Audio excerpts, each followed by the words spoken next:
Now I'm going to show you a really unique choke from turtle position.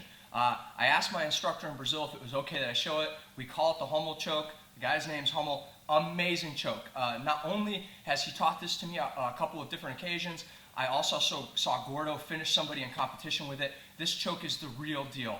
I love it because it doesn't feel threatening until it's time to tap. Really, it feels like the hammer's getting dropped on you. Let's take a look at why it's so sneaky and why it's so high percentage. All right, so I've moved into that turtle position, really great position, and we're going to look at that Rommel Choke. One of the reasons that this choke is so high percentage is we enter behind the arm. All of our other chokes that we've done, it involves bringing our hand in front of the shoulder, and as soon as we start to do that, the person starts to freak out. We know all those clock chokes, helicopter chokes, a lot of the turnovers all involve coming in front of the shoulder. So what I'm going to do is I'm going to maintain a good grip out front here, but my hand that's back here by the ankle is going to come underneath and it's going to grab into the collar. Sit up, please. So you can see I'm grabbing the far collar. Grip depth here is important. We don't want we don't want to exaggerate how far in we go, but it definitely can't be shallow. All right, back down. So when we come in here, I can feed here, or you can just reach that hand in and get that far collar. Now, turn, please. This is one of the things I love about this choke. This hand right here is the hard one to get in.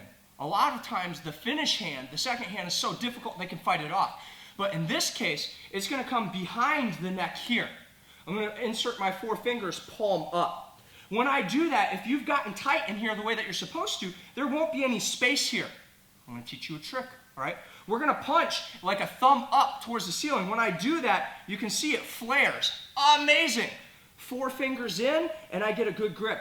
Now, it's important that my middle knuckle is close to the spine. We don't want to be too far over because that will take some power away from the choke. Once I'm in here, I want to make sure that I drive my elbow on the near side almost into the chest. As I do that, I'm going to turn my belly button towards the ceiling and I'm going to extend my inside leg. Now, there's a couple variations of this. There's a couple things we do if they try to defend. No problem. This is not as dangerous of a choke as some of the other ones or as dangerous as it seems, okay? So 4 fingers in. I'm going to drive that elbow in. I'm going to fall down. From here, I'm going to push my wrist into his neck. I'm going to pull with that bottom hand until I get my tap. And you can see that I'm keeping this leg up so he can't hop over. So I'm nice and tight. I'm going to feed that hand in and get control of that lapel, all right? Punching up, 4 fingers in.